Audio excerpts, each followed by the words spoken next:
wow. You said wow already. It tastes good. It's creamy. Wow. Yeah. Slightly sweet, yes. I agree. It's like light floral. Yeah.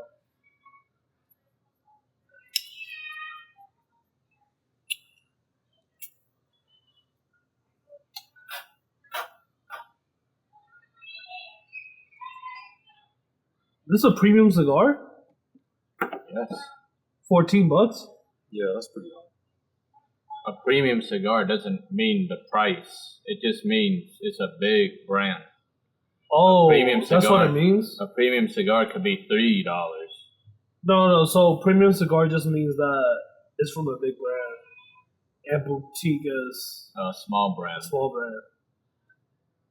It doesn't mean like it's actually premium. Has nothing to do with the price. Oh. The light is too low. Let's see. It works. Yep. So another week in America. Been quite an eventful week. Uh-oh. It appears that this lighter is right out of gas, I believe. How could you, Mr. Yo-Yo? How could you How can I what? use the light on? It's going. You just have to be careful with it. It's just light.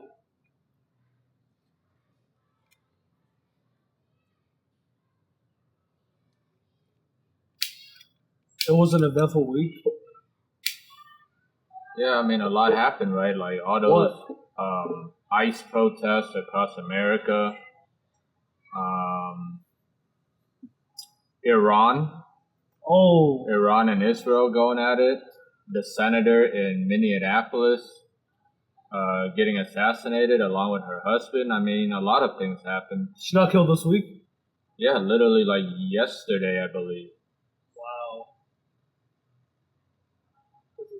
I'm surprised you didn't hear about that. Yeah, I first heard it from you. But like, I didn't know it was so recent. I thought it was like a week old or some shit. It's about to be. But like, the Israel and Iran thing, it looked like the start of World War III. I'm not gonna lie, bruh. Man, people say that, but Bruh, it will only happen, right, if other people join in, but like, do you see like the missiles raining down on Israel? Tel Aviv, yeah. Yeah, it was looking crazy. That Iron Dome doesn't. It wasn't really working, right? Because there was definitely shit landing on land. They found ways to intercept the Iron Dome. System is low flawed. I mean,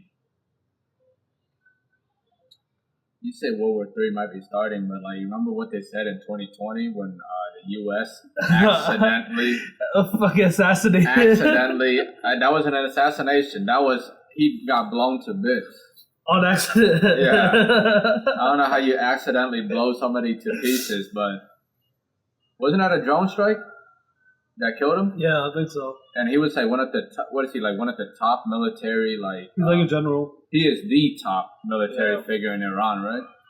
And you see Iran didn't do shit. So you think that World War III is gonna start because of this? I mean, I think maybe just Israel versus Iran is gonna happen, but I don't think Israel's not Iran. I mean, Israel's not United States. Yeah, because they're right next, like they're close to each other. Iran is, they can't really retaliate against the U.S. because we're a little too far away. Yeah, the leader of Israel is trying his best to convince the U.S. to join the war, and President Donald Trump does not want to get involved. He wants diplomacy. He should have. He wants a ceasefire. Unless an American, military is attacked, then he wants to get involved. All right. I wouldn't be surprised if a false flag happened. Well, I mean, what do y'all think, man? It's funny because every time tragedy strikes Israel, their government gets on the news and starts saying, "Oh, we gotta kill these evil Muslims."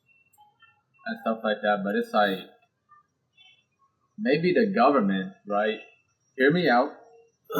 Should stop putting its citizen at risk by starting fights with people for no reason. And then, they try to play the victim. Man, it's just fucked up how the president of Israel, prime minister.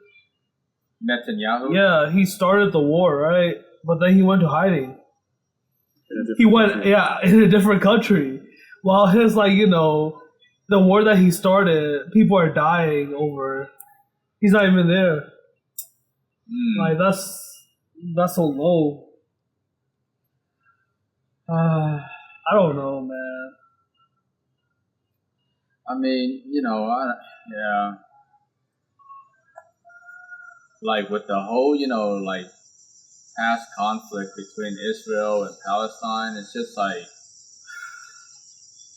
I'm not saying, people always mistaken. It's like, oh, you're supporting Hamas. And it's like, no.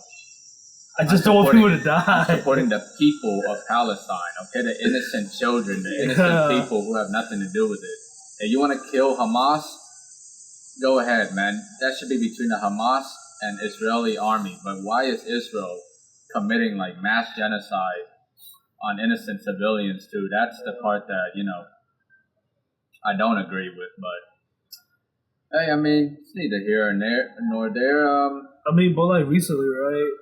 I've been seeing videos of not all Israeli people, I guess, or Netanyahu, they're speaking out against the Palestine shit, even though they're Israel and they're political figures, They're saying it's wrong, it's a genocide, everybody can see it, and the whole world sees it. That's why they're scoring for Israel right now.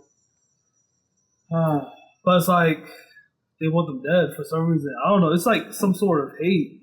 I mean, that goes beyond genocide, so they can take the land. I mean, historically, it's just the Holy Land, right? That site, Jerusalem and all that, is where the original 3 religions came from, right? Well, what's the point of taking it over after you kill 2-3 million people? It's holy lands have been defiled. Yeah, you defile the place with your actions, and then you just take it over. What was the point of that? Yeah, man, I don't know, man. I don't know the rationale. It doesn't make sense to me, but hey, that's why we're not in politics, guys. We're just here, enjoying our cigars. Yeah. How's your cigar? Talking about, this nonsense happening. I really like this cigar. Yeah, y'all, I'm smoking on from Caldwell Cigars. This is the Long Live the Queen. The Vitola is the Queen's Sword. As you can see, it's a 7x38 Lancero. The wrapper is Cameroon. The binder is Indonesian Jalapa. And the filler is a mix between Dominican Republic and Nicaraguan tobacco. I smoked a lot of Caldwell cigars before. I smoked the Blind Man's Bluff. I smoked the Mad Monk or Mad Mofo. I smoked the Eastern Standard, the Last Czar, and the Anastasia. I would not recommend any of those cigars. Personally, they were for my palate. Yeah, but this was the final piece to the puzzle for Caldwell for me, and damn, this is a damn good cigar. It's very creamy, mixed with some citrusy fruits. A slight finish of simple syrup, sugar. Yeah, really nice cigar, man. I enjoy it. But we'll see. I mean, this is only the initial combustion. Let's see how the cigar holds up. But pretty good so far. What about y'all? What y'all smoking on, man? I'm smoking on The brand is My Father's Cigars. This is the Judge, the Toro size. The binder is a dual Nicaraguan binder. The wrapper is Ecuadorian Sumatra. And the filler is Nicaraguan tobacco from 3 Garcia family farms. La Bonita 2, El Pedero, San Rafael. So far, I've tasted like the toasted almonds, kind of peppery. I still need to go through it more. What about you, Mr. Yo-Yo? Mr. Yo-Yo from Burma? Whoa. You're not Burmese? That's crazy. Always put out there. Anyway, Romeo y Julieta Reserva Real. Real. In Robusto size. Binder, I'm pretty sure is Dominican. Filler is Dominican, Peruvian, and Nicaraguan. Really good cigar. Creamy, a little sweet, mild, not heavy, not spicy. Good all around. You know, that was my first cigar that I smoked coming back from Vietnam. Like after we got into smoking cigars, when I came back from Vietnam and I went to a lounge, that was the first cigar that I picked up, and I just remember being like mild spice, but mainly like woody and hay. I don't remember it being creamy and stuff, but yeah, I mean I could see hay, but it's like I don't know. There's like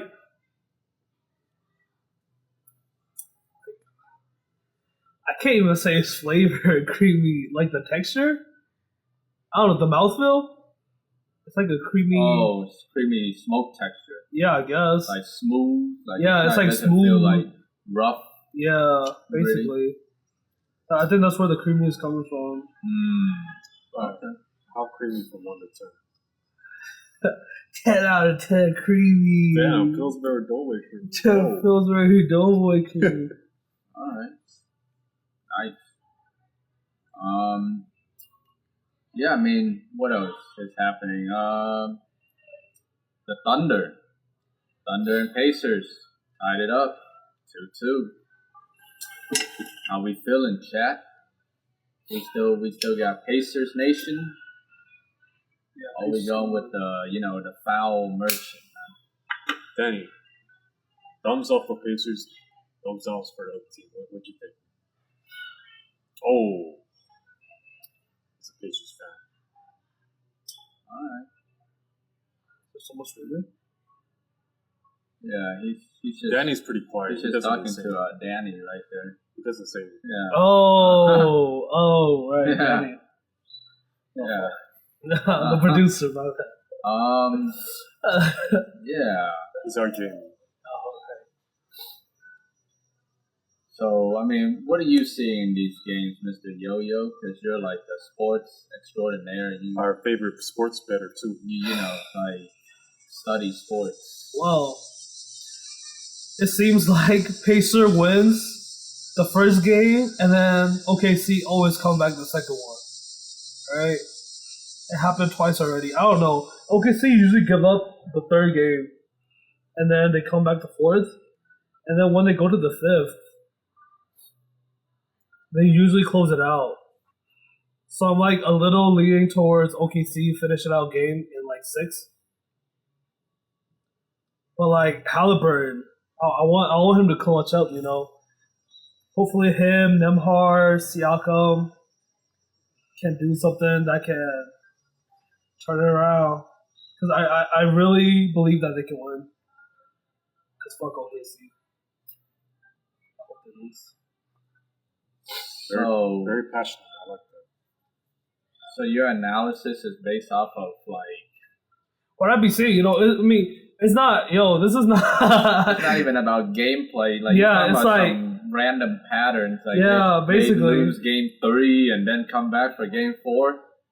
It's just for fun. Didn't they sweep the Timberwolves 4-1? Oh, they don't count because Timberwolves ass. You know what I'm saying? Fuck Anthony Edwards. Wow. That's very passionate. Anthony Edwards. Wow. And his baby mamas. Oh my god. Hey man, I think Anthony Edwards is top. What, 20? Okay.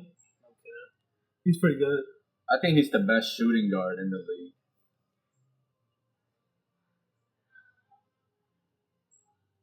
Can you name any other shooting guards that you would take above Anthony Edwards?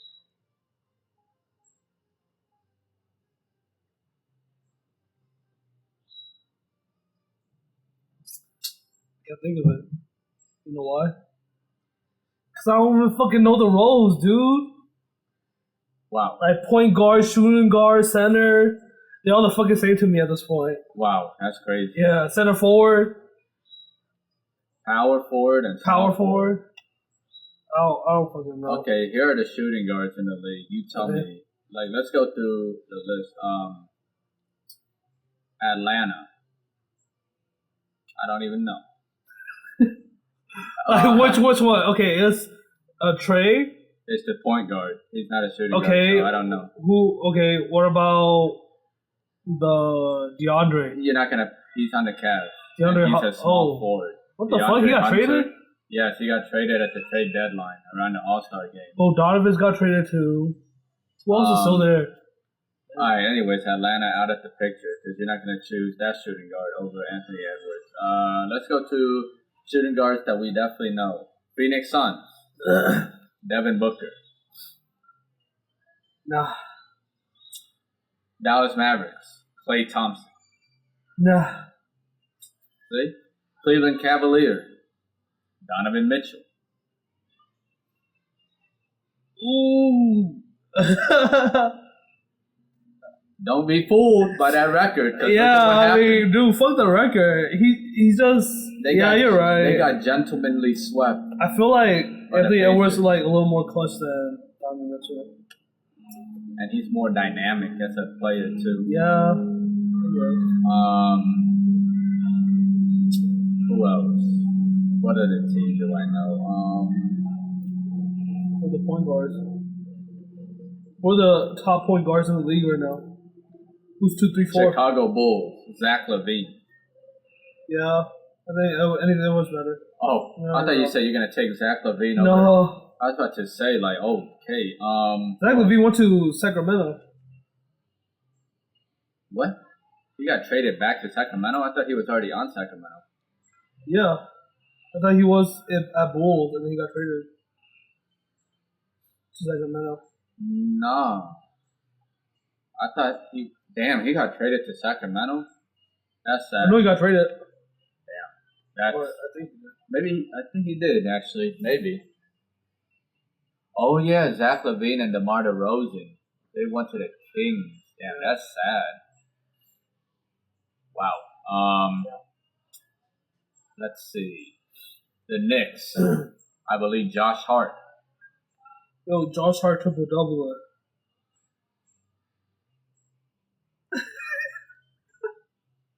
Okay, I'm trolling. Yeah, you're right. Something nice. What other team has nice shooting guards? You see, there are not many people that you would. No one Because- you would take over. Because Anthony. that role sucked, but if it was just players. That role sucks. Well, I guess people in that role suck. The most legendary players of all time played that. Michael Jordan was a shooting guard. I don't fucking know this game. Kobe I don't know Bryant. the roles. Kobe Bryant is a shooting guard. Just think of the name shooting guard. Your score. Your objective is to Okay, score. it was point guard. Point guard is the floor general. They set up and facilitate the play. Like you're supposed to read the defense and see what the defense is giving you. Yeah, this should know. Anyway, so what's somebody like Kevin Durant? Small forward. They're like on the wings. Usually they can, usually they go forward. Like you attack the basket, but Kevin Durant is a freaking shooter. So LeBron James is a small forward. Shooting guard? What was No, shooting guards usually shoot the three. Well, forwards attack the basket. Oh. So Steph. He's a point guard. Oh. The smallest person on a team is usually a point guard. So who's the point guard of Timberwolves? They don't have one, huh? I think Mike Conley, but he's a veteran. And who else? I'm sorry, What's you're his name? this Like- conversation. Like Trey Jones, Tyus Jones, something like that. Tyus Jones of Phoenix, no? Anyway. So, I heard you're trying to start a travel vlog. What's up with that, man? I'm looking at you. You! He already started a travel vlog. Yeah. I just have to put this stuff together. And then So, like, you know, what's your I still gotta plan do the for it? voiceover. Like, is it like, do you have, like, you know, shoes plans, travel plans? Really, just gonna talk about my experiences with the footage that over the footage that I have. Well, like, you know, for future travel future? videos. Yeah, definitely do. It's like this vlogger like Bald and Bankrupt just don't really focus on doing crazy edits and all types of zoom ins and cuts. Just simple recording vlogs talking about the experiences. And surprisingly, he has like 1 million subs. I remember I watched him, he had like 20K subs. Because, he just talked about random facts and his experiences there. It was nothing that was like planned like a TV show. Literally just his raw experience. And I think that his adventures in India, way before all these vloggers did it, was what also popped him up. Who? Bald and Bankrupt, the YouTuber. Like before, Bald and Bankrupt. I know, it's funny. Because he was a guy that was from England that was actually poor. Yeah. But he just said, you know what, screw it. The money I have, I'm going to travel and just enjoy life. Yeah. He went to all these third world countries and just had fun, had adventure, interacted with locals. He could speak like whatever language that people in India speak. Some Chinese, some Russian. He's able to like interact with people. So you get that raw experience of like how would they interact with each other. Someone's currently having their birthday at a pool party nearby. I mean, I can always, edit that out. As long as, we speak at a good volume, then our voice will be, above that. So in terms of like YouTubers, like who do you like to watch? Who do I like to watch? Like, YouTubers? You got that bell button on, you're ready. Man, As soon as it's there, you watch it. Man, I stopped watching YouTube channels like that, but back in the day, I used to love like Mike Chen videos. Before we found out who he really is behind the scenes. I mean, I already knew who he was behind the scenes. Who is he? He's like Toxic, abusive, No, controlling of his workers. I mean, Cheats on his girlfriends. she's on a girlfriend. Yeah, that was on Reddit. Wait, for real? Someone Wait, got this a is not picture- true? People got a picture of them on a date with his other girl. No, bro, I didn't know Mike Chen was like that. I thought the only thing I knew about him, like when I stopped watching, right, It was crazy on Reddit. it was like coming So- out that like he was a part of this like cult. Yeah, that too. We that already too. knew that. Yeah, that was the only part. And he's banned from China. Yeah, he's been from China going back because he's part of this cult. And like Sheng Yu Yeah, is a Shen part of Yu. that cult. You know that Chinese dance little show? Follow Oh, that's along. always Follow advertised. Yeah, dude, they're in part America? of that. Yeah, Oh, they're really like big. they are. They're all they're part of the always- cult. They're always advertised in America. Like they have Yeah. shows year round. That's crazy. Yep. But in their eyes, it's not a cult. In their eyes, they're like talking about, oh, they're just fighting the communist Chinese government and all that type of crap. I don't believe what anyone says between that. If that's a cult and it has cult tendencies, that's a cult. Yeah, I used to watch him a lot. His food videos. But then he got really bland and boring. Yeah, it got bland and boring at some point. Same but old, like oh, this tastes good. This tastes good. at the This tastes beginning, good. it was That's not a like review. he tried a lot of food because he could eat. Yeah. And like you can see all the different foods that he tried in like all these different countries. That was my appeal to it because he shows a lot of different dishes in one video. It's not just one thing. Yeah, I never really restaurant. watched them like that back then because Yeah. since I grew up on some of the Anthony Bourdain stuff. He actually gives like more details of what you might be tasting if you tried it. Yeah, it's like I don't know. It's like less scripted and more natural, cause like it's just him carrying, a tripod or a vlog thing, and just going around trying food. It's not like a scripted show, like the white dude with the headband. Yeah, I'm sick. I don't even want to name this channel. I'm sick of it. Yeah, I forgot his name, but so scripted. His is like more best like ever food review. Yeah, it's like more scripted, more like a show, rather than just a vlog of what a person's doing. You think it's scripted? It's to some point. Yeah. Because for him to have like the shots and wasn't like he on Joe Rogan? Yeah, I don't remember. He wasn't Joe Rogan. He brought like Joe, like whale and like the high honey from Nepal. Oh yeah, the high honey. I mean, I guess scripted, but still, he's willing to try some crazy shit. No, yeah, his videos are really good. It's just like less natural, but like the quality of it because it is scripted. You get higher definition shots and stuff like that. But it just feels like you're watching another TV show on basically, cable TV, like back in the day. Or like a YouTube channel. Yeah. Okay. But that's what he caters to, Like, that's why I said, you just have to find your crowd. Yeah. What about you? You watch any YouTube channels? What YouTube channels do I watch? Yeah, I mean, nowadays I don't really watch YouTube like that either. The only YouTube I watch is for cigar content. Yeah. What cigar content do you recommend to the people, So, I mean, for the people out there, if, you guys want to watch channels that are about cigars, I suggest, like, for reviews, probably, like, Cigar Hound Dog. He smoked like almost 2,000 cigars, and he keeps his reviews pretty honest for the most part because you can see that there are cigars out there that people covet, and he'll say like, "Oh, this is shit." Another good review channel out there. I mean, Cigar Hound Dog is pretty much all I watch. There are probably more out there. For cigar news, I think Cigar Daily has good like information on like what's happening with cigars in terms of laws and stuff. And then just for like, if you want to get that, feeling of like the upper echelon of cigars and stuff, you should watch Kirby Allison. I mean, that guy, from custom suits to St. DuPont lighters to cigar accessories to smoking the best and most rare cigars out there. I don't think anyone beats Kirby Allison.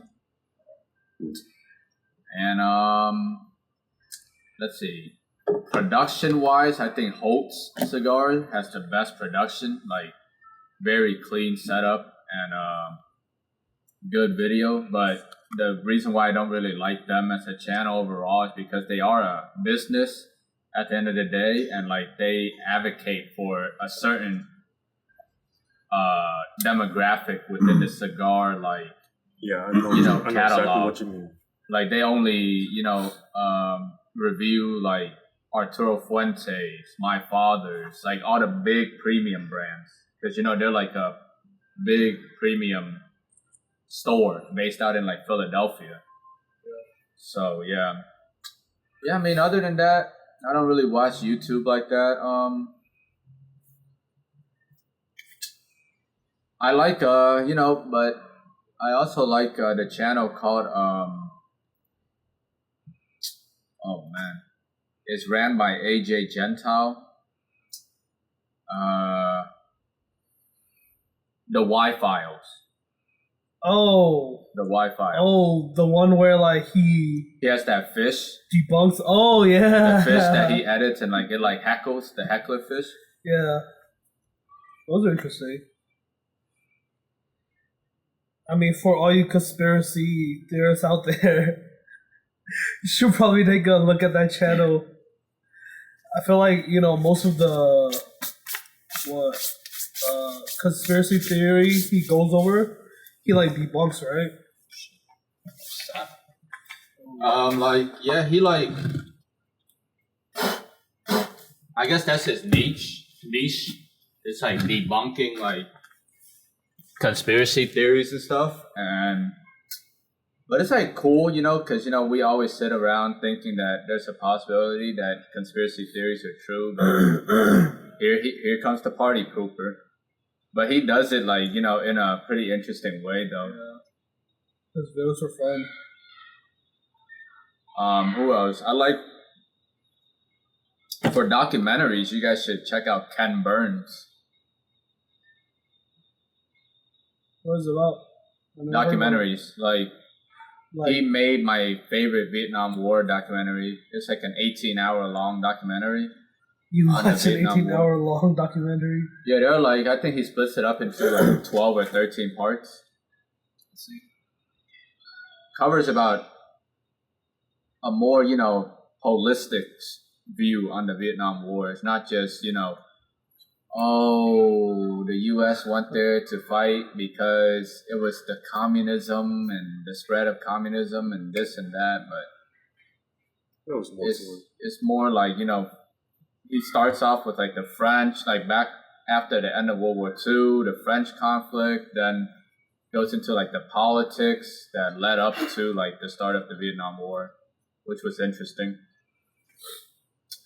Yeah. I mean, what about you? What YouTube channels do you be watching out there? Like y'all, I don't watch YouTube as much anymore, but there are still a few channels that I follow every time they post something up. One of my favorites. I'm a history buff type of guy, so Epic History on YouTube is definitely really good. They don't always post videos, but their production is high quality. It's really accurate. It's like watching a movie at times. And the other one is called History Dose. That one it's like he's telling a story for each video, also related to history, but more of actions and battles as well. Really good. And the third one is pretty lame, so y'all shouldn't really watch it. It's a YouTube channel called We're Gonna Lose. He really just trolls other players. Like there's a game called Squad. He did a bug where he can just build a fence around the entire basin. But every time someone spawns, they couldn't get out. And he just recorded their reactions. Or he just runs them over with a truck. Alright. As for vloggers, it's really just Bald and Bankrupt, Kurt Katz, and Harold Balder. But usually when Harold Balder and Bald and Bankrupt come together and make a video, it's always the craziest videos. Yeah, their adventures in India was the funniest vlog I've seen. They were completely one segment. They were completely lost in the middle of India, Mumbai or something, or Delhi. The Indian people were giving them the opposite directions each time they were asking someone. They kept going back and forth at one point. They just said, screw it, let's get on the tuk-tuk, let's get out of here. Yeah, it's pretty crazy. Yeah, that's really it, because, quality on YouTube isn't as great as it used to be.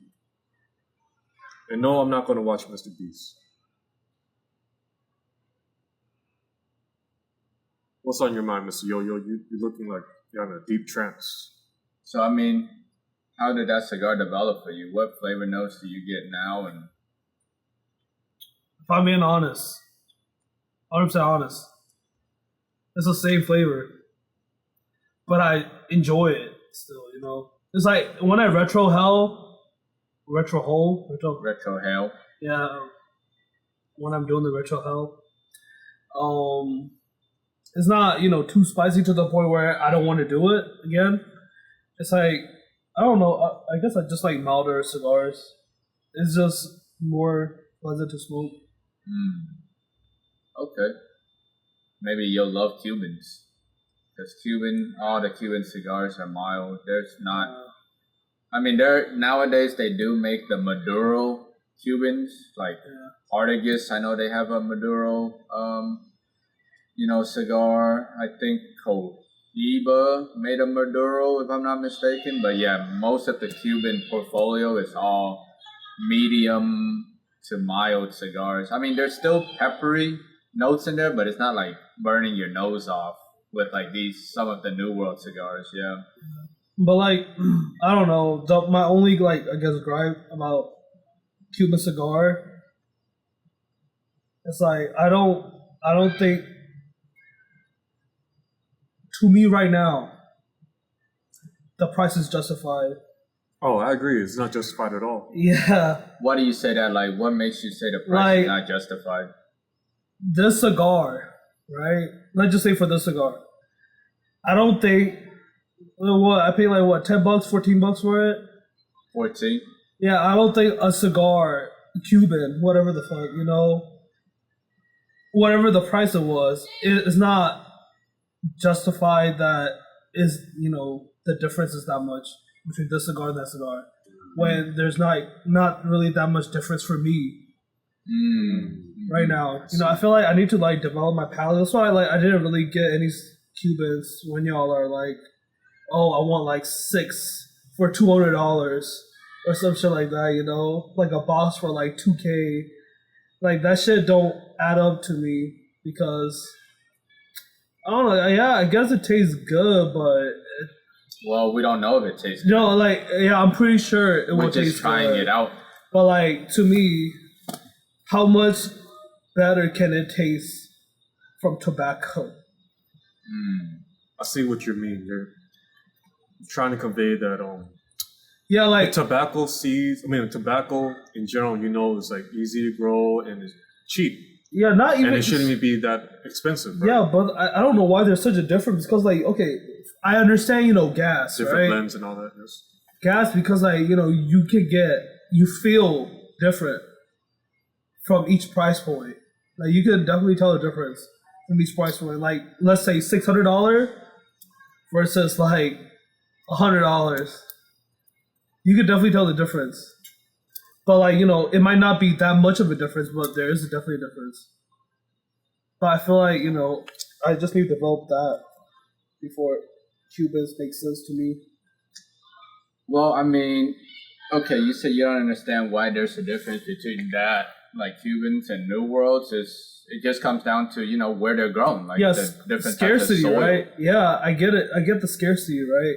But is that scarcity? No, it's not about scarcity either. Justified. It's also about the different types of soil and growing condition. The soil in Cuba makes the tobacco there taste different than other parts of the world. And I'm not saying that Cuban cigars are better than New World cigars. I'm just saying that's the difference that you were talking about. You said you don't understand the difference, how the gas is. But the part I understand that part, right? It's different soil, different location, climates, yep. Different climate. Yeah, that's true. But does it justify a double, triple in price between that leaf and all the other leaves locations? Well, because I get Cuban, because you can't get it readily. Yeah, I guess that's why it's so hiked up. But well, you can't get it readily only in the U.S. Yeah. Every other country, you can pretty much get Cuban cigars. But it's still hiked up compared to the other places, no? Yeah. Because it is. But I mean, I will say there are Cuban cigars that are worth as much as that cigar that you have. $14 for a cigar. Yeah. And it's it's just all up to it's objective at the end of the day, you gotta try it and tell for yourself if you. Okay, how do you justify a $50 cigar? What makes it that much better than a $14 cigar that you would, pay that extra? Well, for me personally, Yeah. once you go above $20 Yeah. in cigars, it's just about rarity. Because I have yet to smoke the expensive cigar where I'm like, damn, this is like 3-4 times better than like a $15 cigar, you know? Right. It's all about rarity at that point. Like, there are New World cigars that cost just as much, even more, than a Cuban cigar. Like Will, he bought that Opus X, this blue, the one with the blue wrapper around the cigar, the Opus X Society. It was $100 for one cigar. And that cigar you can get in America. So you see, yeah, Cuban cigars are expensive in general, but there are New World cigars out there that are just as expensive, even more expensive than like Cuban cigars. Fuck Cuban cigars and any expensive cigars. I just don't understand the hype. Okay, because like, you know, you say rarity. It's not like the rarer it is equivalent to the better it tastes, you know. It might be rare as shit. But just because it's rare, it's so much more expensive. Yep. So it's like if you don't know what you're getting, then it's like you just pay for a status basically of having it. Yeah. Yep. That's like a lot of things in the world, you know, from cars. Like, oh, there's only 50 of them made, so that's why they. Yeah, but like you're consuming this. Yeah. It's like buying a rare soda or some shit. Yeah. You can say that for anything in this world, right? Yeah, I guess. Like from cars to luxury watches rare to Pokemon cards. Look, fucking one piece of paper, Pokemon cards can cost thousands of dollars.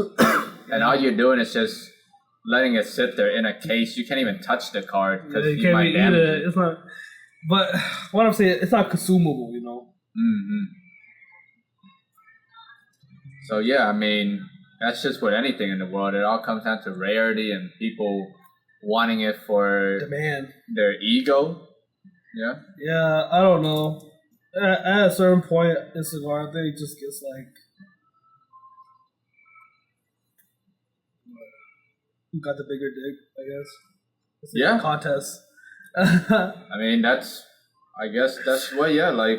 I don't know, because like all the cigar tastes pretty similar to me. It tastes like tobacco, but it's like stronger, lighter, a little sweeter, a little creamier. But it's still that, you know, you still get that tobacco. Because it is tobacco. Yeah, I mean, that's what it is. Like, it's all just. Like, what do you think? Fuck what I think, because I don't even smoke cigars. What do you think? Like, about Cubans and stuff like that, you know? Like, you buy it, you seem like you love it. So, like, how do you justify the price? You know, it's like, well, you like it for its rarity, you like it for its flavor. Oh, you asking me why I like it? Or yeah, you why, like it for its status. Why do I think it's worth it? Or yeah, like, why do you pay for Cubans? Right now, I just pay for Cubans just to taste it, just to see what it's like. Or is it more like an investment for you? Not really an investment, more of trying out new things, trying out new foods. But you'll never see me pay like fucking $50 for a cigar, you know? That's just, for some people it's fine because, you know, they're rich, money's not an issue, or they're retired, money's not an issue for them either. For me, it's just, I don't see it justified to pay $50 for a cigar unless you really want something that's rare or you want something just to have it. Because there are people in this community that do that, just holding on to it. Which is similar to the gun community. Whenever something comes out new, they want to buy it immediately just so they can be like, yeah, I got it. I got my ego. I can flex it on people. Then there's also other people in the gun community that like to buy World War II weapons because, all right, I got the original MP40 from World War II Germany, blah, blah, blah. I got the stamp. I can flex now, which y'all have. So it's a mixed bag of like, there's regular guys, there's cheap guys, and there's rich guys that are just, they don't care what they spend it on. Yeah, like I said, it all is. You can see this in many different communities. Not just cigars. It all comes down to people wanting to, be the best in whatever community they're in. So that's all that it comes down to. Like, I'm not saying that, the more you pay for cigars, it's not going to taste better, because there are cigars out there that really do taste good for, what they cost. But that's few and far in between. And it's also subjective. Yeah. Because, like, what tastes good to, me, and I'm like, oh, man, you need to try this. You might try it, and you're going to be like, nah, this is not for me, And that's all right. Like, at the end of the day, I just think cigars is a cool hobby for, just getting together with a group of, it could be friends, it could be people that you don't even know at a lounge, and you're just sitting there. Once you take the band off of a cigar, we're all smoking tobacco, right? Now it's just like you're sitting down, relaxing, enjoying the stick, and, conversing with one another. I think that's what a cigar, the main point of a cigar is. It brings people together, and even if you smoke by yourself, it gives you a window of time within your day, like an hour. If you smoke a short cigar, 30 minutes, it gives you that designated window of time where you get to just sit down. It's like a meditative, moment in your day. Yeah, that's all that it is. But I mean, I want to. Oh, well, I need to tell them about this cigar, man. Yeah, I mean, this cigar is still very good, y'all. It developed into like a really balanced, creamy cup of coffee. It still has that like fruit essence. It's not citrusy as much anymore. Now it's more of like a date or like a prune, kind of like fruit taste. Very nice. Still has that, simple syrup, sugar sweetness to it. Yeah, I would recommend. Let's see if it holds up through this. I still got about half the cigar to go. So, yeah, let's see if it, keeps holding up. What about that Judge? So, my father, the Judge Toro, I will say the pepper / spiciness is like toned down. Tasting more like a tan leather now. It's Tan leather. It's like, what was it? Roasted almonds type of taste right now. Other than that, yeah, I will still recommend it. Still one of my favorites from my father's cigar line. I think this is this is definitely still the top in terms of from their brand. It's just not every brand I like all their stuff, but when it comes to my father's, it will always be the Judge at this time. Just like how I tried out 3 of the Luciano brands. I don't remember. I think it was the Dreamer and E Panda, and then Foreign Affairs. Foreign Affairs was still to stay at the top of my list for the Luciano brand. The other 2 is just, it ain't for me. But it might be the one for other people. Because, everyone has different tastes. Some people burnt their taste buds, some haven't yet. I burnt my taste buds growing up, so. What about you, Mr. Yo-Yo? You're killing yours real fast. Well, he says he still liked it. Yeah, it's still a good cigar. Still hasn't changed. No. Yeah, you're smoking that cigar way too fast. You gotta slow it down. Yeah. That's what you think. So as a, changing topics for a bit. As a cook, like, what's like your main pet peeves that really piss you off? Like, what customers would do. Like, change your order midway or something? Nothing really. What pissed me off is one ceramic mistake. Oh, tell me something. I don't know, they just freaking like dumb shit, like no green onion or some shit like that. And I have to, the green onion's in there. It's floating in the soup. Like I can't do anything about it. Like I can't, get the little strainer. But like, if they're allergic to it, it's illegal to kind of serve it. You have to make a new one. Yeah, I have to make a whole new one, and it's like in the middle of the rush. It's insane. But like, what can you do? Because it's an honest mistake. I can't really hold it against them, but it is annoying. But how often does that happen? It happens with bad server. Like I know, like the servers I work with, I know who's gonna make a mistake. Damn. Like you can kind of tell, it's like these people don't really give a fuck. These people run their stuff. Sometimes and, they're on something once they show up to work. Yeah, it's like super high at times. Some don't care, and it shows. I don't know. Yeah, that's about it. There's nothing else really. I would just hate it when people can't carry their own weight. So it's more of the servers. In the backside, if they can't carry their own weight and we're like, max staff, like we only got 2 people to run the whole station, like we need to be on it to be not drowning. And if that person can't carry their own weight, it's just horrible. You have to carry their weight and make sure they're not fucking up. It's like, I hate babysitting. Other people work, Yeah. I understand because it's really frustrating during like a rush. Yeah, it's just like you can't go fast because you have to like double check everything. Yeah. It's like they can't think for themselves. It's a higher chance of a mistake, and then you have to do that whole thing again. Yeah. It's like I'd rather make it right the first time than redo it the second time, because it will take longer anyway. Okay. All right. Have you had? That's fair. What about you at the lab? What you think, bro?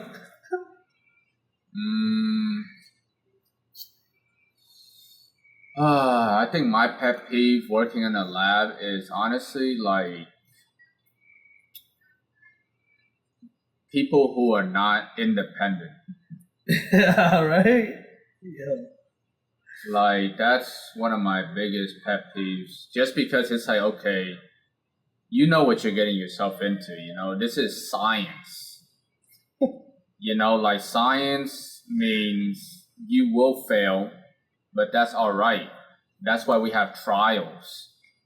Just because you fail trial 1 doesn't mean your entire research or experiment is over and done. The story is closed after 1 trial, You have to be willing to do things on your own to learn, because if you fail, it teaches you more than anyone can teach you, because the next time you're going to always be mindful, like, oh, I'm not going to do that same mistake that I did for trial 1. If you do the same mistake that you did for trial 1 and trial 2, maybe science just ain't for you. Like, find another field.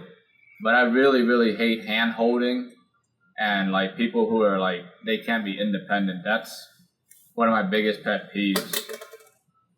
They say science is about collaboration. You're supposed to be collaborative and work and share your data. Okay, yes, I understand that. Share your data so people in other labs across the world can repeat what you did to verify the science is robust and strong.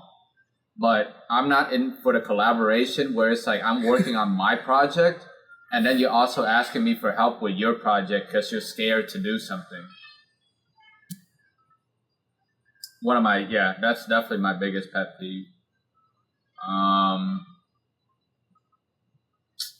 Yeah. I follow that. What else? Personal, I don't know, it's not hygiene, but it's more like personal, like, hygiene? Organization. If you take something off the shelf, you put it back on the shelf. The song, what was it? Clean up, clean. Yeah. When you freaking take something and you use it for your experiment, don't fucking leave it there and expect other people to clean up your mess for you. You take it, you clean it up, you wash your dishes, you put it back on the rack to dry for the next person to use, Yeah, but those are my pet peeves at the lab, for the most part, and yeah, but it's like biggest pet peeve is just like that whole independent thing goes back. Okay, like I work in a lab where we have students, like master students, PhD students, and then we have postdocs. Postdocs are people who have gone through bachelor's, master's, PhD, and now they're like on the brink of becoming a professor, and they're not independent. And they're grown adults, have whole wives, husbands, and children. And like, I'm there as a student, like I clock in, I'm just trying to do my work and clock out. And these grown ass people every day are asking me something, like even the littlest thing. Whether that be like making solutions where the formula is posted on the wall, we tape all of the ingredients up. For like 1 liter, you need to weigh out this much of sodium hydroxide, for example, blah, blah, blah, blah, all these formulas. And you mix it with millicube DI water or whatever solvent it is to make your solution. And they're over here asking like, hey, so for like 3 liters, what do I do? And I'm just like, you multiply it by 3, dumbass. But you know, I can't really like say that. I'm just like, hey, you know, you just look at this and you know, you multiply all these numbers by 3. And I'm just like, how did you make it this far? And that's why, you know, this current administration, the way that Kennedy and Trump are talking down on like scientists, I don't blame them. We have retards in the field that makes us look bad. And we shouldn't be retarded. We are scientists. We're supposed to be making like, you know, products to aid and advance healthcare. But clearly not. This is why the pharmaceutical industry gets such a bad rep, because there are people who clearly don't know what they're doing and they're just faking it till they make it. And then you got bullshit products in the market that, you know, like years later down the line, when it comes out, you see those commercials on TV. If you or a loved one have used this product and have experienced these side effects, you may be entitled to a settlement. And that's because people, you know, fake their data or try to, you know, bullshit their way through things, and they think taking shortcuts is gonna like cut it. So yeah, it just really, really, really like amazes me how some people like make it this far. But yep. And what about you, man? Through all of your, you know, work history, like, Do y'all want to hear my server years or my current airport on man, you can tell everything. How did it evolve? Fuck you can it. tell everything, man, from It's too all long. your jobs. As a server at a Thai restaurant, man, we really hate it when people change their freaking orders right after we put it in, like minutes and minutes later. Oh, I don't want this. I want this instead. Oh, we gotta put it in the system. We gotta go back, tell the chef, stop cooking, let them crash out and be angry, and then tell them which ticket it is. And whatever the cook does to your meal, it is what it is, you know? And another pet peeve at a Thai restaurant is when, you know, I'm not going to name any ethnicities like Indian people, but they tend to like put in an order that's too spicy. I love how he says, I'm not going to name any ethnicities, and then goes and names them. Too spicy. No, they want it spicy. Really spicy. Extremely spicy. All right, we take it back. Put it in the system. Boom, boom, boom. Takes it out. Buster takes it out. Oh, it's too spicy. Can you make it less spicy? Buddy, you asked for the spices. Okay, we'll go back. Take the food back. Hey, chef, he wants it less spicy. Chef crashes out, throws it into the wall, throws some bullshit salt and other things into it, does it again, and he gives it back. Oh, not spicy enough. Not spicy enough? Okay, we take it back, same process. The cook crashes out again. He grabs a handful of spices and he throws it back in. He said, this is the final time. Too bad. He can say whatever he wants after that, whatever. The customer, we don't care. And another thing is, some people have a religion that's really, really ridiculous. I'm not going to name it. But same ethnicity. So when you have a house fried rice and you get mad that there's eggs in it and it's in the description right there, when you read it and look at it, why are you getting mad at me? Oh, I can't eat eggs. Why is there eggs in my house fried rice? Look, motherfucker, you're the one that can't read or some shit, but you can read the house fried rice? Okay, I'll take it back. Hey, chef, this guy doesn't want eggs in his house fried rice, even though it says eggs in the house fried rice. Don't all fried rice should have eggs? Yes. Isn't that like the fucking one of the basis of like fried rice? Not just house fried rice, just fried rice in general, you know? But people from the same ethnicity and religion, they pick and choose what they want. So the chef's like, all right, F this. Give him less rice and bullshit into it. He does something to your fixed meal, so you get it back without the eggs in it. So every time you edit an order and it's ridiculous, yes, the cook is going to fuck with you. So it is what it is, you know? Some people deserve it, some people don't. But we understand if you have like a health reason, that's fine. Chef won't crash out. Chef will crash out if you say something ridiculous, too salty, too spicy, too sour, this and that. Yeah. Okay, we'll take it back. He's going to do his magic, fuck it up, give it back. That's the final time. So whatever happens, happens, you know? Like, let's say, oh man, I don't like my chicken wings. I don't like my beef sticks. It's too this and that, too salty, blah, blah. Okay, take it back. Give it to the chef. He either makes a new beef sticks, or he takes the same one, drops it, does something with it, puts it back on, throws some seasoning on it, and then we give it back to you. You know? So I'm not going to name the restaurant that does this. You know, the Thai restaurant in Norcross may or may not still be doing this. So just letting you know, they crash out a lot back there. I love how he just like names everything after saying he's not going to name it. Alrighty. But yeah, during my server years, yeah, it's stressful during the when it's super busy.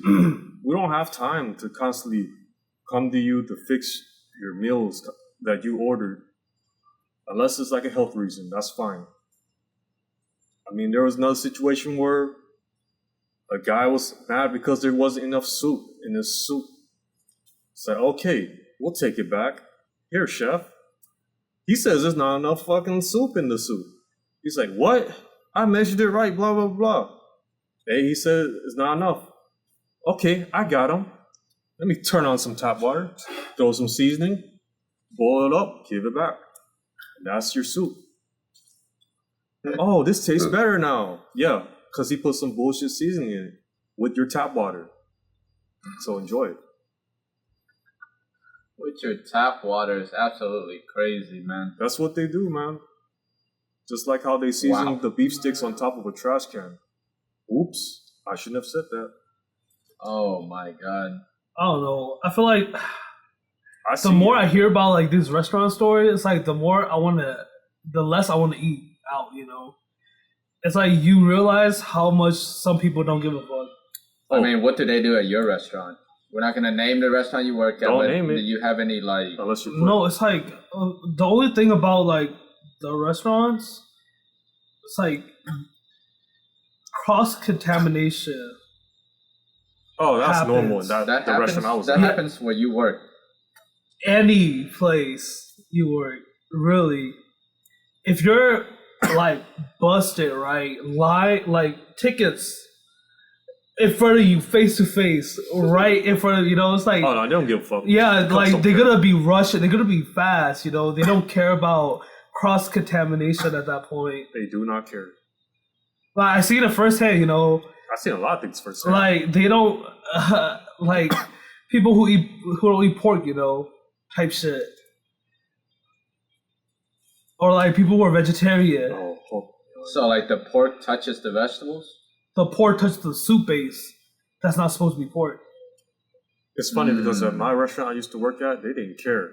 So the vegan lady got mad. It's like, why is there pork in my soup? It's like, lady, you didn't tell us you were vegan. You didn't tell us you wanted to edit it out. Okay, fine. Here, chef. I guess you gotta make a new soup. Do whatever you gotta do. I'm not looking. I don't know. Oh, feel like chefs don't be giving a fuck because Chefs don't care. They don't get tips. They get paid hourly. Yeah. And plus, they really, really hate it when you edit the fuck out of your order. You can edit your order fine, 1, 2 things. 3 or more, that's when you're crossing that line, especially when they're busy. So all right, I got you. So yeah, they are very, very pissed off people. But don't you think that's kind of fucked up though? You sign up for a job to feed people, right? Yeah, They're just trying to get a check. Yeah. That's like, imagine going to the doctor. Yeah, but you're not getting a paid doctor salary. No, Imagine you were getting paid shit. No, yeah, I'm not saying about just the like pay. the cooks. No, but like you chose to do that. Some people don't have a choice. They don't have a choice because they're not skilled. You choose to be a doctor. You can't just stumble upon a doctor role. They just care about paying their you bills. also choose to be a chef. But some people Or don't have a choice because that's the only choice they have. They can't speak English. You can go and be a garbage man. They don't have it available there. Garbage men get paid more than chefs. But what if you're not legal? There's more jobs as and you cooks can't get that job. You can get paid more as landscapers. If you're talking about what if there's no landscape position open? There are restaurants. Like most people, right, who are not restaurants just legal easy for the or lazy people. Who don't speak English like that. And some of them are very lazy. Yeah, and they just do, Well, that's a cook. I'm talking about a chef. A chef. A chef and a cook is different. Chef, you're like, you have your own knives. You making a dish. But it goes. That's what I'm saying. So, like, if a chef is acting like how he says he acts at the restaurant, I think cooks. But we do have a main cook. A cook I can understand, but a chef, you chose to do a job that you're making food to nourish people, right? Like, you can't be having an attitude. They tend to, because they bring in their personal business, and like back on what Mr. Yo-Yo said, like when the tickets are lined up, hey, the server pulls up. Hey, I need you to change this on this ticket. What? I already started cooking this. They start having a crash out. What's crazy at the restaurant I was at, the owner was there too. The owner didn't give a fuck. All right. And he's Chinese. He's not even Thai. At the Thai restaurant Norcross. Okay. What about your other jobs that you worked at, like warehouse? Whoa, warehousing. And what about that one job where you had like that robotic? You worked at a robotic. Yeah, but they were bullshitting. Like on the outside, they said it was AI and stuff from an Israeli engineer.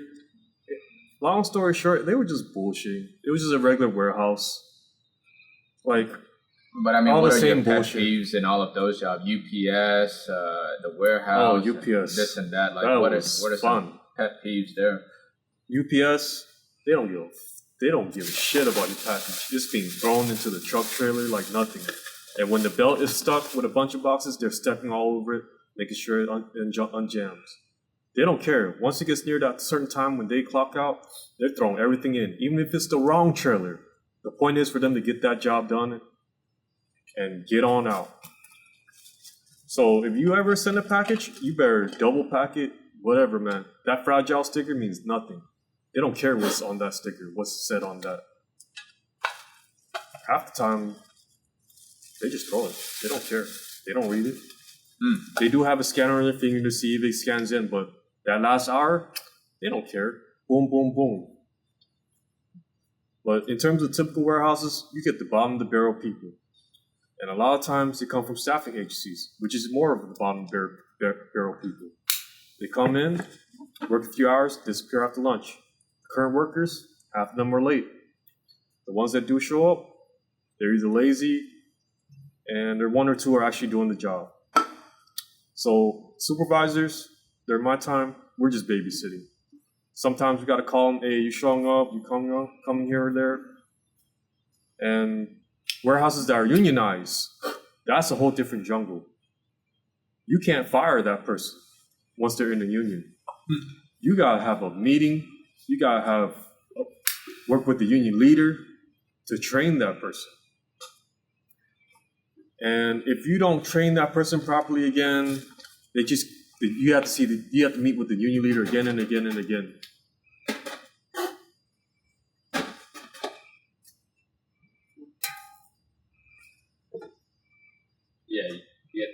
Oh yeah, you have to meet with a union leader.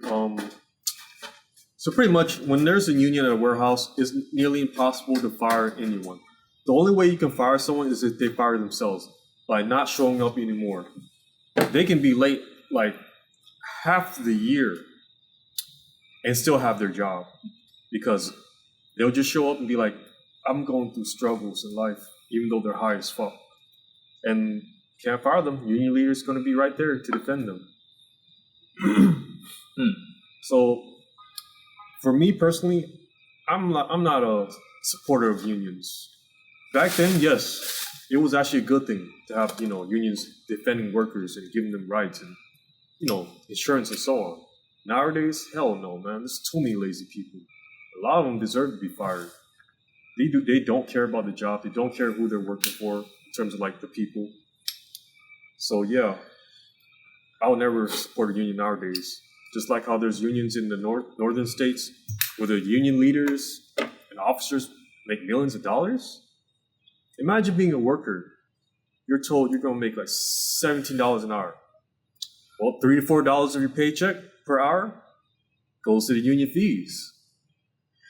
And sometimes these union leaders and officers, they got money under the table being paid by the company to make decisions for that company. Discreetly. So, but yeah, in the warehouses, yeah, you got the laziest people, man. They ain't got skills. They know how to bullshit too. Oh no, the equipment's not working. Oh no, there's not enough propane in the equipment. You can't move anything. So yeah, if you want to be a supervisor for a warehouse, be ready to babysit. Be ready to talk to them like little kids. Good luck. And in terms of like workers at the airport, let's say, for example, the bagging division. That's like a job for ex-felons, but they don't hire ex-felons. So you got also the bottom of the barrel people. Some do work hard, I will say that. The Jamaicans, they are the hardest workers too, and the Dominicans too. And the Africans, very hard workers, and Hispanics. But everyone else, my God, man, super lazy. They know how to finesse the system. Like what? The black, the Asian, the white? Yeah, like that's all that. Those are only three that's left. So, let's say you got something important in your check bag, and it says fragile. Too bad, it's getting thrown. Thrown to the carts, thrown into the planes, dropped. If it rains, it's getting wet. If you don't have a hard case one. Wheels break, too bad. So yeah, if you're gonna pack stuff, pack it right, pack it protective. Don't overstuff it. If you overstuff it, they drop it, it explodes. Once it explodes, they don't give a shit. They're gonna put it back in and it goes on the plane. If it's a good company, I guess they'll tape it off. Some do, some don't. Depends on their mood, the workers. So the bagging division, don't expect your check bags to make it on the flight in terms of like domestics. In terms of internationals, they're more serious in getting the veteran workers there, so you can depend on them. But the issue is this: once it rains or there's a weather issue and flights delay, there's a good chance they might not make it on a plane to Amsterdam. Why just Amsterdam? There's other flights, but Amsterdam's just an example. Sounds like a very personal, story that he. Fuck Amsterdam when it rains. No, because lately the rain has been affecting those people, and they've been telling me how Amsterdam bags, a handful don't make it each day because of the rain and the late flights. When it comes to ICN, Korea, I could care less because there's no reason for a person to have 7 giant boxes that are heavy as shit, and these workers are telling me, "Hey, man, there's too many boxes. It won't fit in the cart. Fit what you can. Come back. Get what you can. Do what you can, man. I'll help you out too." It's just there's not enough workers. Okay. Damn. So just always remember, those stickers mean nothing. Fragile means nothing. You pay more, that means nothing. pay more to have it get expedited means nothing. Everything's mixed in the plane. Everything's mixed in the plane now. It's no longer, who pays more puts the stuff at the end and they get out first, their bags get out first. No. It's all mixed now. Wow. You had a lot of, experiences in life, man. My entire life has just been in operations, the operations field. So my background's logistics. They didn't really teach me this in school. So once you get into it, it's like boot camp, and then you start realizing, wow, I don't really need to go to school for this. It's like I'm mostly babysitting and being a counselor.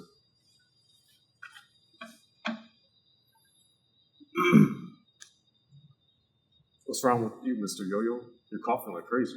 Yeah, it just went down the wrong hole. He's inhaling. Yeah, I said inhale. Clearly, the channel is called Don't Inhale. He's the only one on this channel that inhales.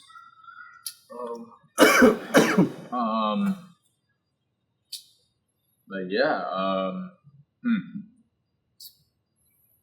let's see. I guess that's all the pet peeves, but before we continue, you already finished your cigar. What would you give that Romeo and Julieta? What is it, 1875 Reserve Real? A5. Well, We'll buy a not box. a really great. Oh, you would buy a box of that? Yeah, I will buy a box. Easy smoke. I'll smoke it again. I enjoyed it the whole way through. It was constructed well. It did rip, but I could still smoke it, even though it was ripped on the outside. And the funny part about that is that brand is a Cuban legacy brand. The original Romeo and Julieta is a Cuban brand. So what does Cuban legacy brand mean? And that brand specifically was Winston Churchill's favorite brand. Okay, Cuban legacy means, you know how you trademark stuff? So in Cuba, they trademarked Romeo and Julieta, but because they didn't trademark it globally, a company in the U.S. known as General Cigars or Altadis USA, they can trademark that brand for use in the U.S. So they started making cigars and putting that branding on it, Romeo and Julieta. I see. So did they stop making the Cuban one? No. The Cuban one is gone. It's very strong. Still one of the best Cuban brands out there. I see. Some of the best Romeo and Julieta. Have you smoked it? Yeah. How does it compare to the? We smoked the Mie Flor, but that's a very entry level Cuban cigar. It's super cheap. You can get it for $10. I need to smoke more Romeo and Julietas. The best ones out there are the White Churchills, the Cupidos, the Churchill. What other good Romeo and Julietas are there? Short Churchills I heard were alright.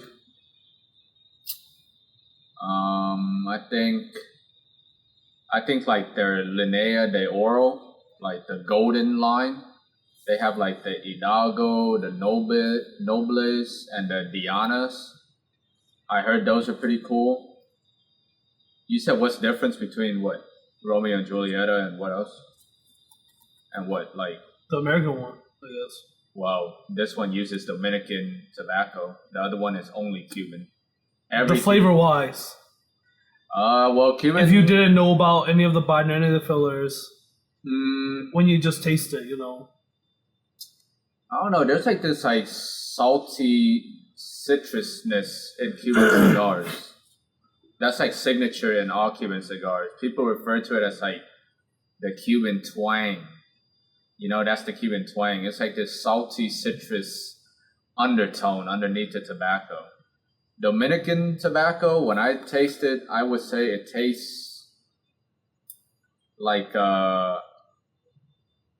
funky wood.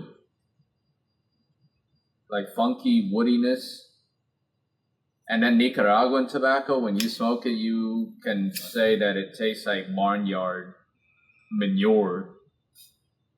Like that's what I gather.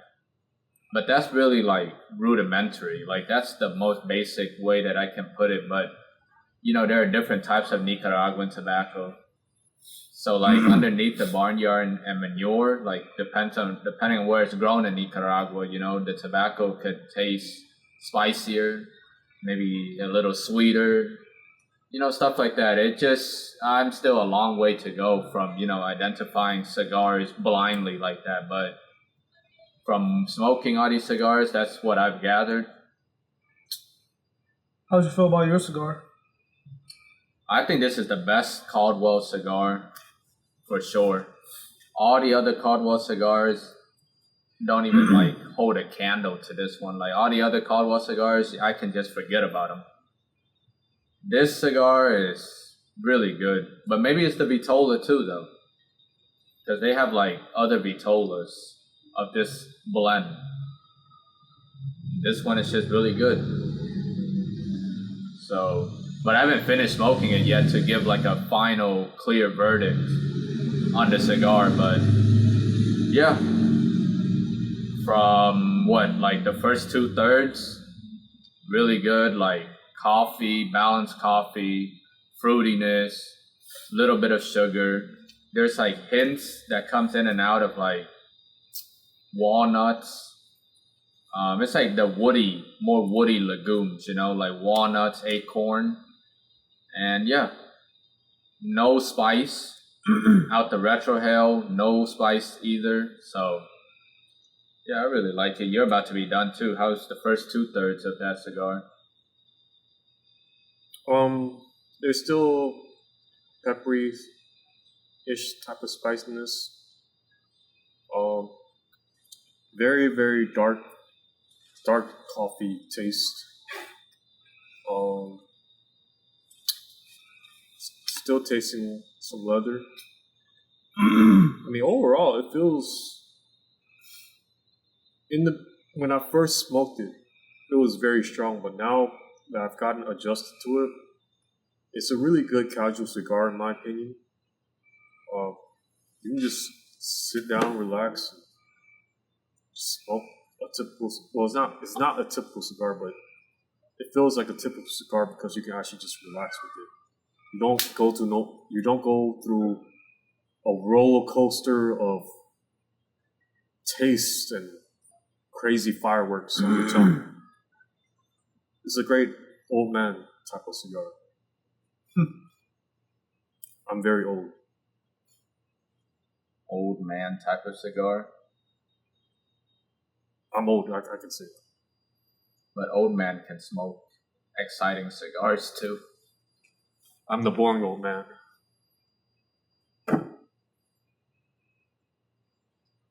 It would be cool to have my own little space with a fireplace. This would be a good cigar to smoke in front of it too. Like when you stare into like a fire pit, it's like just reflect on life. Spacing out. Yeah, spacing out.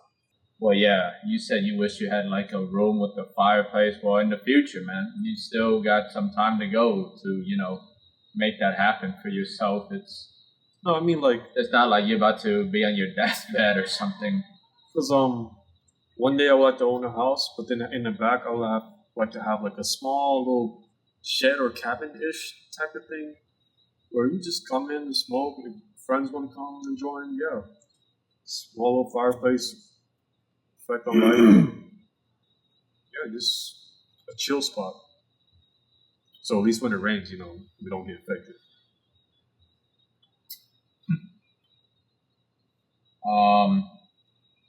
So y'all got any fun facts? Funny facts? I got around news.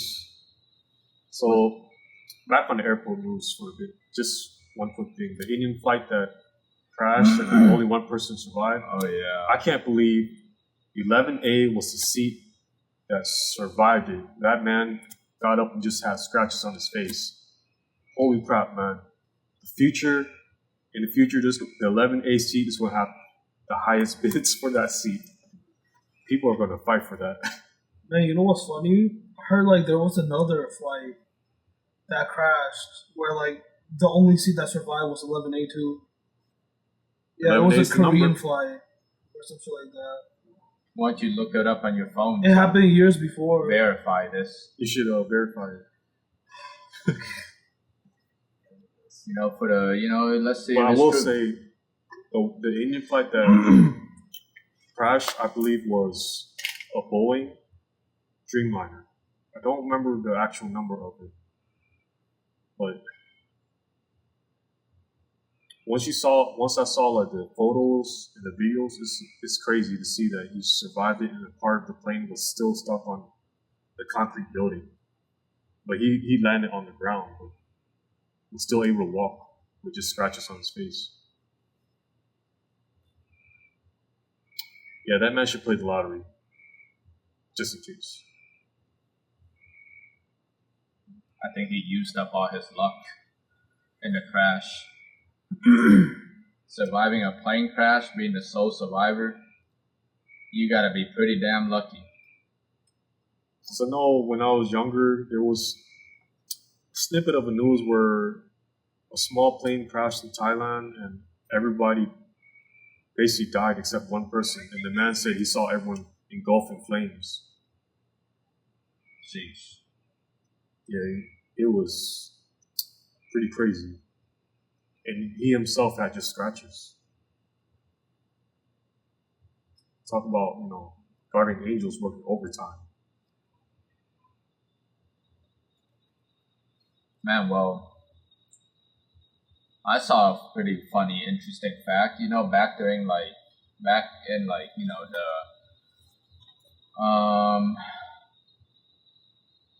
way back in like medieval times, or the imperial times, like in France, how they had the guillotine executions.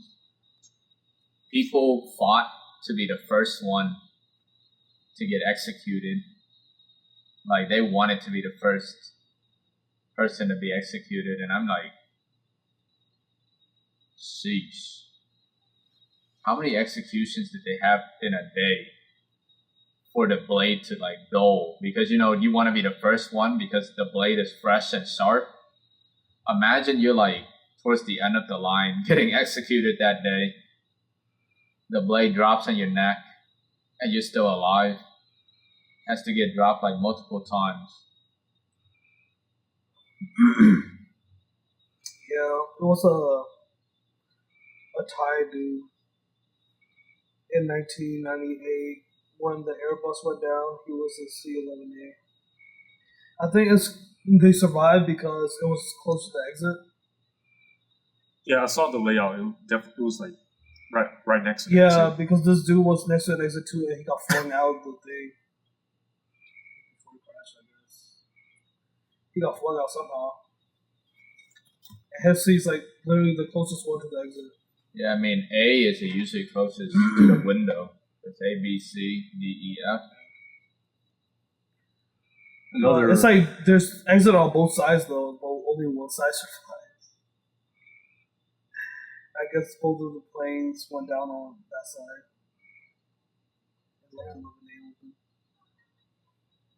Another random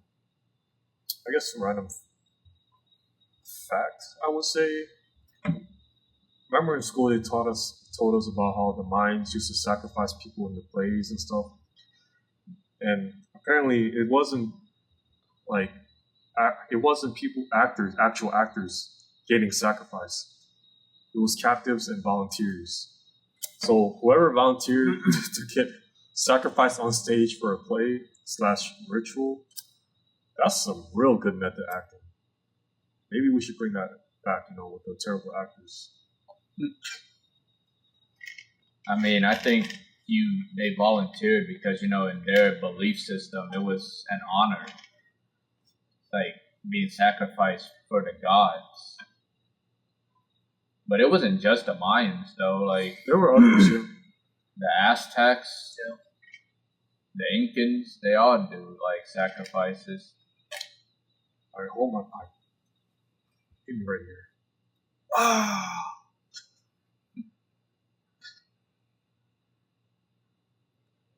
Man. what else? Any crazy facts from school or growing up?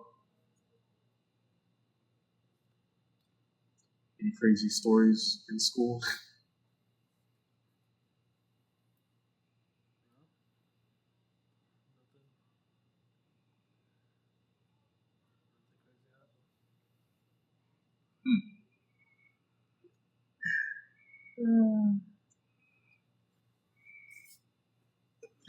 Well, today's Father's Day, so y'all got any stories about your fathers that are, funny or interesting? Oh yeah, I got something interesting. So, when Laos got when the war in Vietnam spilled over to Laos and CIA so on got involved, my dad became a refugee back home in Thailand, refugee camp. Anyways, so in the refugee camp, you can go in and out, go to towns, find some work, eat out, hang out with friends. Well, my dad was about to get robbed by 3 random dudes, just talking smack, trying to rob him. Him and his friend were just walking. And then, heads butting. My dad's friend ran to go get my uncle, which is his oldest brother. And he was the man that knew a lot of people, and a lot of people worked with him. So while my dad was about to get jumped, and his friend ran to go get the oldest brother. The oldest brother was already, eating at a restaurant, drinking beer and all that. He brought his friends and came over, to stand by my dad's side, hey, what's the problem, blah, blah, blah. Oh, you trying to fight my little brother. So, the fight was starting, the police pulled up. One police officer, hilarious. And then he started trying to figure out what's going on. Hey, what's going on, blah, blah, blah. Basically, they said, oh, those 3 were trying to rob him. I was like, what? So, the one policeman tried to chase him, but he didn't even have a gun on him. And then all his brother was like, whatever, man, we already beat their ass. Let's go back to the restaurant. So there's one policeman with no gun trying to chase 3 dudes. Everyone else said, fuck it, we already beat their ass. What the fuck? Yeah, during those times, it was like the Wild Wild West. Had to survive. Well, trying to rob the wrong person, you never know who they knew. Yeah. What about you, April? What's your dad's origin story? Who? Your dad's origin story, how he went back to fight the war again. Who? Oh, Mr. Yo-Yo. No, he didn't go back to fight anything. He's a mysterious dude. I didn't meet him until what? 7? You didn't meet your dad until you were 7? Yeah. Huh? Crazy, right? How did that happen? He was on ships, Fuck, are you an anime character or something? Yeah, fucking, I have a backstory, bro. I didn't meet my dad till 7, and then I had to find what the fuck are you, Gon or nemesis? I had to go find my dad in America. So when you were 7, you were looking for your dad in America? No, how did I'm trolling, bro. No, my dad was, he was on ships and he was traveling around the world. And he settled in America before us, Wait, what was he, a Navy man in Burma, or? It's just it's just one of the deckhands. I don't know about Burma, but it's just a way for people to get out. Yeah, get out of that, thing. Oh, get out of the situation. It was like a job, but and a lot of people took it because it gave them access to the world. It makes sense because during that time it was tough to find jobs, and he just left y'all. He just left his family. Well, for opportunity. No, but imagine while he was gone and y'all got killed. And then it wasn't like that though back then. There was no fucking like that. See, that's killing someone. But back then, it wasn't like that. Gunshots just went off. We're fine. Oh my goodness! Kids playing. Oh my goodness! So to get the story straight, your dad just said, "Hey, wife, stay here with the kids. I gotta go on the ship. I'll be right back. I mean, yeah, because like I'll send you a telegram. that was the only way to get out. I mean, I can't blame him, you know. I understand why he did it. I'm glad he did what he did. Because if he didn't, I wouldn't be here. Yeah. And I will maybe like be in the military right now. Or like, you know, in the refugee camp or some shit. But I got blessed enough, you know, that this was the way my life turned out. Wow. But yeah, I met him for the first time in America when I first came over. How was that like? When you first saw him? It was cool. I was like, hey, this dude. And then, you know, you get to know him when you're growing up. Wait, you met him for the first time when you finally got to America? Yeah. When you were 7. But that was my first memory. Maybe, like, you know, he called, and I forget when, because I was a child. But, like, that's what I remember. Was it the mid-1980s when you came over? Maybe, I don't know. Mid-1980s? No, I don't think so. You were born in, like, 1990, the freaking 2000. My dad was, he came to America around, I think, 1989. But it was a struggle to, like, cross that border. Because, you know, there were a lot of communist soldiers watching the border. But Big Brother had connections and got the boat.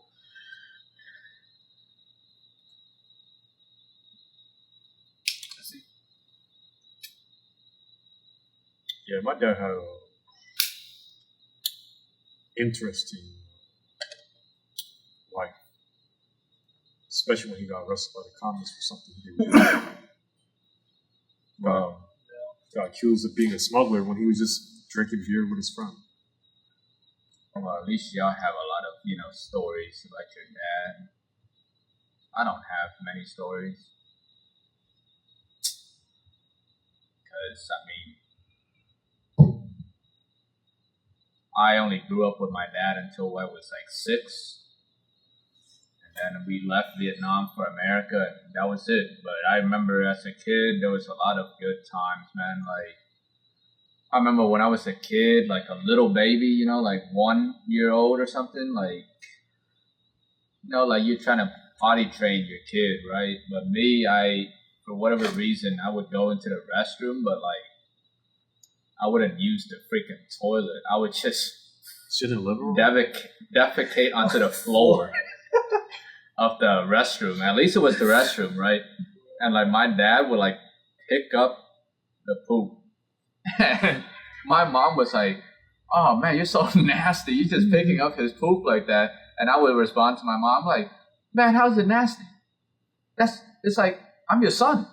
Like, you know, and I remember that, and I remember as a kid, my dad would like take me and him. At night we would go out in Saigon, out to like the harbor in Saigon, and we would watch like these boats, and they had all these lights on them. And it was a whole bunch of, you know, like, I guess like passenger boats, like tour boats kind of, and they were just riding around the bays and like in the harbor in Saigon, and we were just watching it there. What else? You know, he was Taiwanese, so like, I remember, let's see, like whenever he would leave for Taiwan, and I remember when he was like putting me to bed, he would always like tell me the story of the 12 zodiacs and how they came to be and why the animals are the 12 that they are. And then he would always sing a song about a tiger, because my zodiac sign is a tiger. And you know, the rhythm of the song is like, they have it in all the countries, you know, the rhythm of the song is like, dun, dun, dun, dun, dun, dun, dun, Yeah, dun, I remember that. dun, dun, dun, It's like Rainbow Ball. dun, dun. Yeah, but like they remixed it with like a tiger. And like tiger in Chinese, if I'm remembering correctly, it's like Lao Hu. So like he would like put that in the song.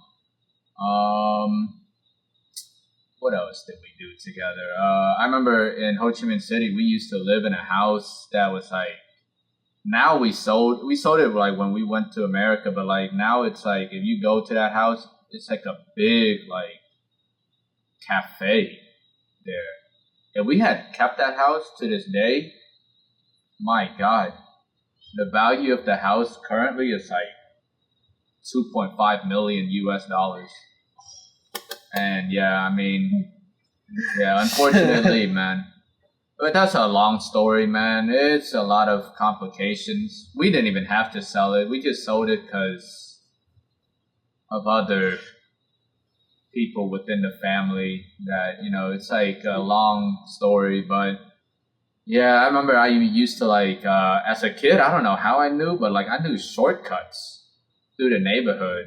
And like we would walk around. Me and my dad would like take me to like local places to eat and get like drinks, like bobas and coffees and stuff like that, and smoothies. And then like on the way home, I'll be like, oh, let's cut through this neighborhood and then cut through this neighborhood and this and that. And then like I would lead him all the way back to our house by like shortcuts. And it was like, yeah, that was a memory. Yeah.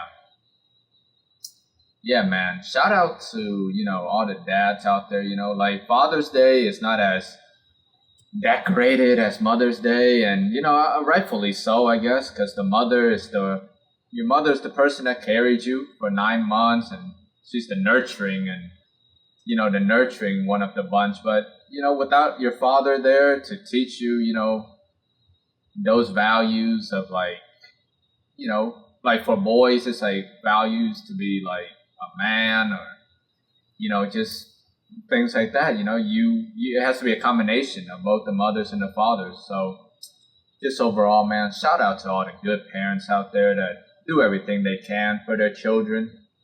Even when, the relationship between the mother and the father might not be good, they put all that aside because they know that the responsibility now is, we created these life forms and we got to make sure that, they're good, like long after we're gone. So kudos to them, man. And, like, yeah, one day we're going to be parents. And it's just like, you look at your parents and, oftentimes everyone can relate. Your parents, sometimes you get angry because it's like, man, they don't know like all this and that. And it's like, yeah, like no one has the answer to raising the kid in the perfect way, right? But just know that your parents are trying their absolute best in the best way that they know how to. So yeah, I will say, a lot of kids growing up today, they do need, in my personal opinion, they do need a father figure. It could still be the. You got the lighter in. It could still be the mother teaching father figure type skills, but one of my favorite memories from my dad was when he was younger. He used to wake up in the morning on like Saturday or Sunday, go to the flea markets, and there'd be like lots of things that are of value. He usually goes there to buy tools, just for his trade work. He fixes ACs. And he taught me how to bargain and stuff. I just watched, and I saw how he talked, how he did his money skills. Like, for example, a hammer. It's like, hey, how much is this? $8. The guy will say. He'd be like, oh, I only have $4. Good, amigo? Then they're usually like, yeah, okay. Reality before that, my dad actually had more dollar bills, but put in the other pocket. Opened up the other wallet that had only $4 because he knew, like, all right, I'm gonna bargain with $4 to try to get a hammer. But during those times, flea markets used to have a lot of things worth of value because he also used to like let me buy Super Nintendo games for our Super Nintendo. I mean, during that time, it was considered, it's an old console, but I enjoyed it because he always like helps me out, install it on the TV, and then teach me how to play a bit, and we played. But nowadays, in terms of flea markets, there's not much of value, man, because all that old stuff, people are just selling on eBay or just collecting it to flex. If I had to go back in time, I would keep all my Super Nintendo stuff just because of the memories. But yeah, he definitely taught me a lot about things of value. Like nowadays, people are paying like $40 or more for a shirt. He would never pay that much because he knew the value of the shirt, how much it's actually worth. He'll pay $20 or less, going to places that are like like places that are like Marshalls, you know, and it's still name brand. So yeah, he just knows. Mm-hmm. So that's why I make sure, like, do I really want that item that I'm gonna buy? Can I find other resources to get it for cheaper? Which is nowadays often. So yeah, don't be one of those people that pay so much for clothes and luxury goods. I mean, if you're rich, yeah, go ahead if you want, but just know, like, it's much, much cheaper, especially from the source. Yep. Yeah, man. Fatherhood. See, we all come from different walks of life, but we all have things that our dads have taught us or shaped us to be who we are today. Yeah, and then we're gonna try to do better than they did when it comes our time to be fathers, and hopefully our children, can be better than we are when it comes their time, and it just keeps getting better and better down the generation, and yeah, man. Especially, coming from like our backgrounds, all of our dads had went through some type of conflict or wars in our country. So yeah, very very difficult, but it's pretty amazing to think about it. Like to be where they are at today and where we are right now, sitting around here. Look at us sitting around, sharing cigars and chatting about life. Like, yep, very very awesome, man. How's your cigar? My cigar is pretty good. I didn't expect any less from it. Definitely, overall, I would give it. If I had to give it a rating, it would be a solid 8.5 out of 10. By that rating, that's in terms of like very very critical rating. Well, not just a rating, but because it's like Buy it though. Yes. pretty unfair to rate a cigar, based off of like just That's true because everyone's taste is different. like to you for that cigar. Like I guess you can say like, is it a cigar you'll never ever smoke again? To the most perfect cigar. So in between all of that, it's like you would try it again if someone gave it to you for free. You would buy another cigar. You would buy 3. You would buy 5. You would buy the whole box. Like, what is your gauge personally? Like, what would you do? I would buy the whole box if I can get a deal, so that way I don't have to keep constantly looking for deals, and it'll be there aging. Because in terms of non-Cuban brands, this is very close to a Cuban seed. Even though the creators were from Cuba, but just because it's from Cuba doesn't make it like, okay, cigars from Cuba are not the best, but everyone has their own opinion. It just depends on the blend to me, but this is really good. And like Cuban seed, you don't mean like Cuban seed, it's like Cuban heritage. Heritage. Yeah. Yeah, because people can bullshit the seeds to the public anyways. Because Don Pepin, he was the last vanguard to leave Cuba. One of the master rollers. He won like some roller award in Cuba before he left, and he started My Father. Because if you guys out there smoke like from the My Father factory, if I'm not mistaken, his the white label called the Cuban Classic, that is his take on the Monte Cristo, and I think I want to say the black label. No, I think the black label is the Cuban Classic. The white label is just like the original blend. But the Cuban Classic was like his take on the Monte Cristo, and the white label was his take on like a Cohiba. Like if I'm not mistaken, but y'all can search that up. But yeah,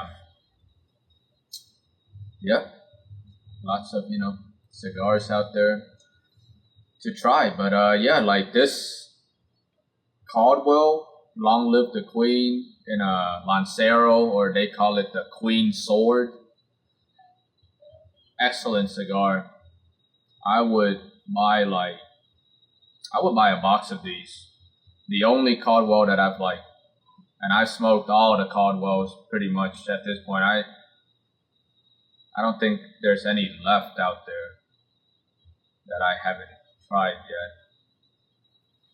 Yeah, like I smoked, like I said, the Mad Mofo, The King is Dead, Blind Man's Puff, Eastern Standard, Last Czar, Anastasia. This is the one, man. I would definitely buy a box of these. If y'all haven't tried it, go try it. And I heard that there's a Maduro version of this cigar as well. I don't know about, maybe I'll get around to it one day, but this one, very good. Definitely buy a box of these. But yeah, y'all. It's been another session.